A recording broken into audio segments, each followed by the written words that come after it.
Hello and welcome to another Xmas Beer review. The search for Christmas beers goes on, and I was lucky enough to find this in Morrisons yesterday. Rosie Nosey's not in this year from Bateman's, but they must have had a bit of a change around. But Rocking Rudolph is. Rocking Rudolph began life at Hardy and Hansons, a brewery not too far away from me. In Kimberly in Nottinghamshire. Sadly bought out by Greene King and closed down, and pubs all renamed to Greene King. And for me, I think Rocking Rudolph is the only beer in bottle that you ever see that's actually Hardy and Hansons.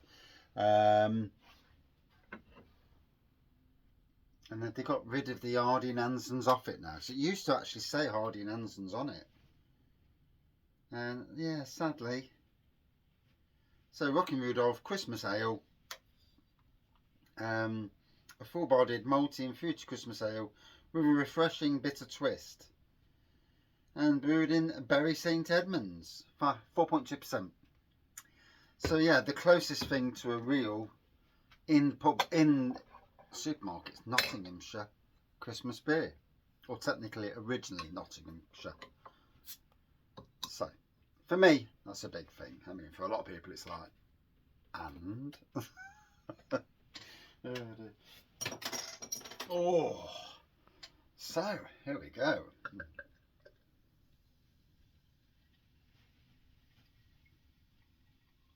Although £1.50 a bottle, so can't fault the price.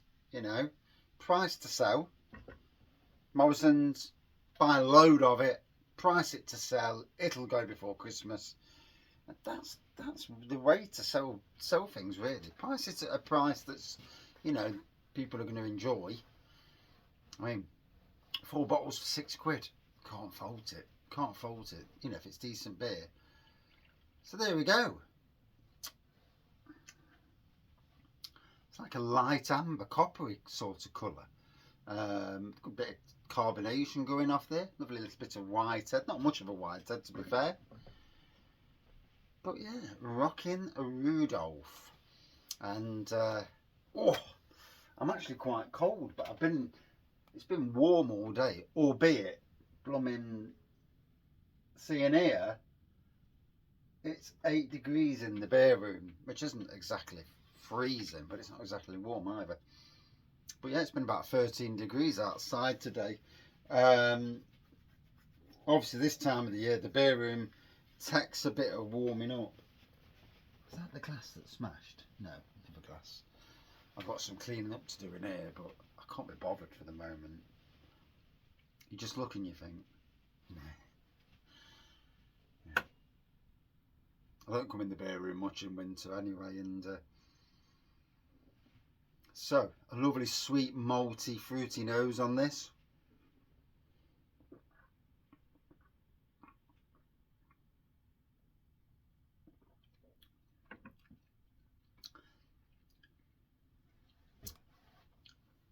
And again, fruity taste coming through. Well, you know, an easy drinking Christmas beer. And born in Nottinghamshire.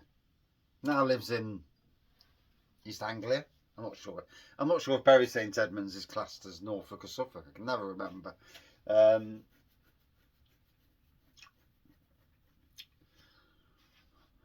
We're going to Norfolk in March. Yeah, that's our next holiday. Sometime in March. Bloody hell, I've got to try and save some pennies up before then.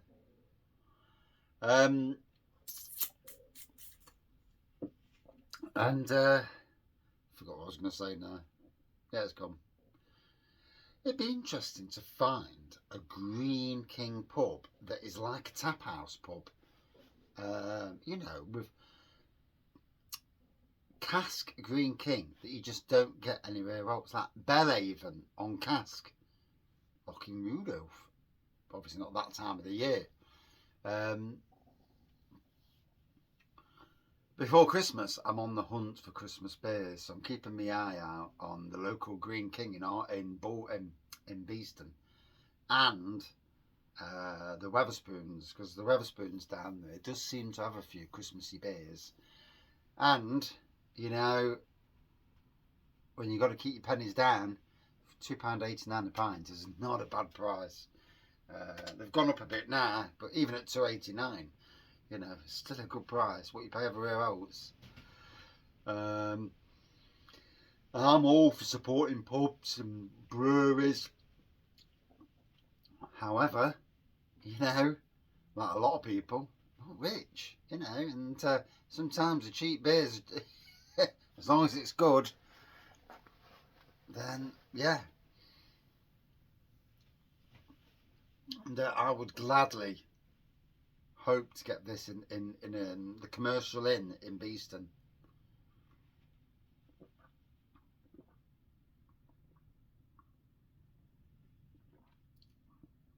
Oh, like I say, a lovely sweet malty taste. For those people out there, what Christmas beers have you found? We did go into Wetherspoons the other day.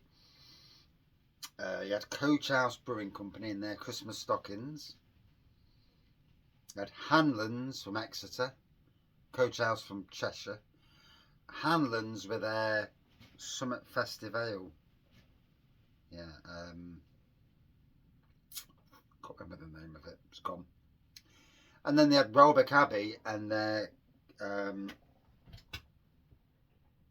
Coco Noel. I'm sure that was it. And it's shocking, isn't it? You know, I can remember the names of beers, and I've got a fantastic memory for beer. Much more so than I have for other things, and people, and life, and all that sort of thing. You know, I really, my brain thinks I'm not listening to that. Gone. And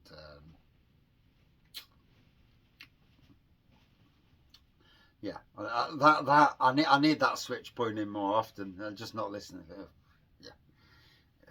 It's just not worth my time to even take that in, you know.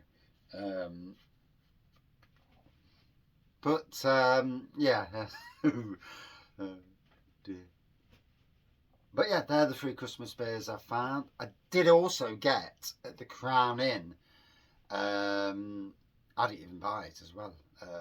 Andy bought it for his daughter, Neve, and she drank some, left.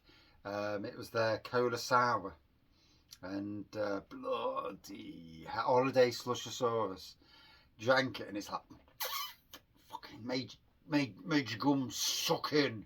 That was true sour, true arse kicking sour. Yeah, it was good. Yeah, I had a couple of sips. It's like fucking hell. Like cola bottles, but in beer form. Not a cheap beer, no, £3.65 a half, but not overly expensive in the grand scheme of things these days. You know, we are, obviously the government's not helping anybody with some of their pricing, but yeah.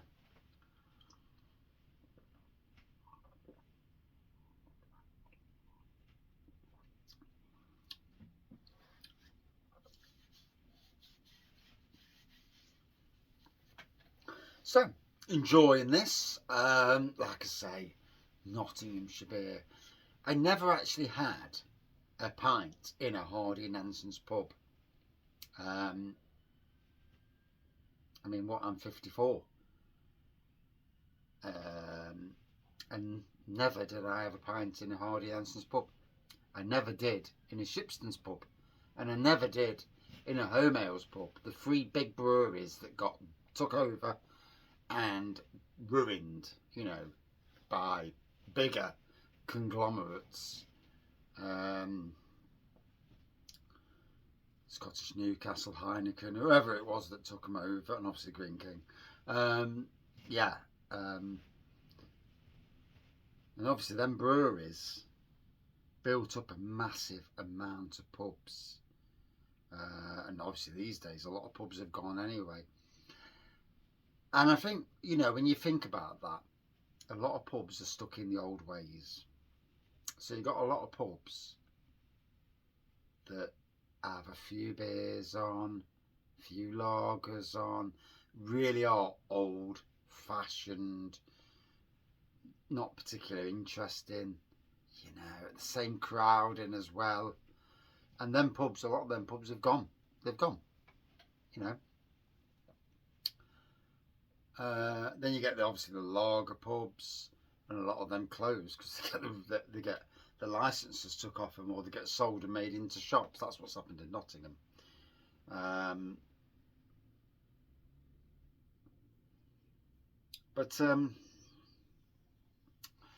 Yeah, I mean, these days we've got a pub in Beeston, and called the Star Inn.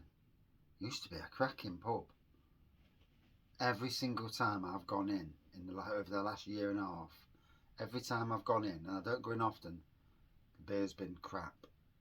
I went for something that I want to drink, and I'm drinking it. I'm like, fucking hell, it tastes disgusting. What's up with this?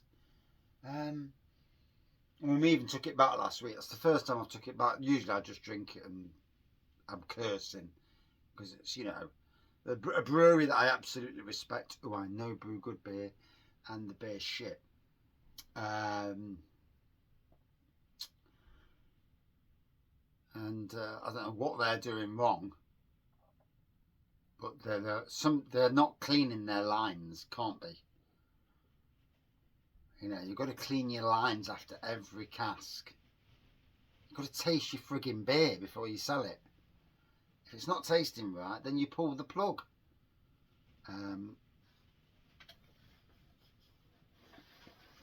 And as nice as I try and be as a beer reviewer, if I'm paying £6 or for a flipping pint, it better be fucking good. I'm sick to death.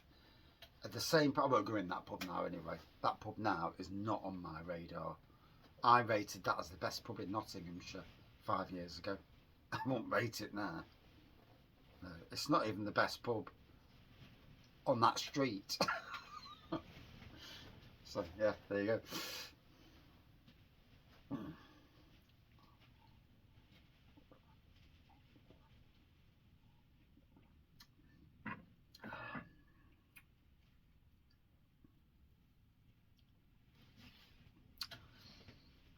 And yeah, I feel like having a go at the pub for not sorting their beer out, because they are doing a disservice to good breweries. And you know, I might even pop a note to the boss of the brewery whose beer I had to take back, and I might do that after this beer review actually. So there. So anyway, it's a good beer. It's nice to have a chat sometimes. Beer reviews are great. But literally in the first minute or two, you can get what you get about the beer. Sometimes it changes.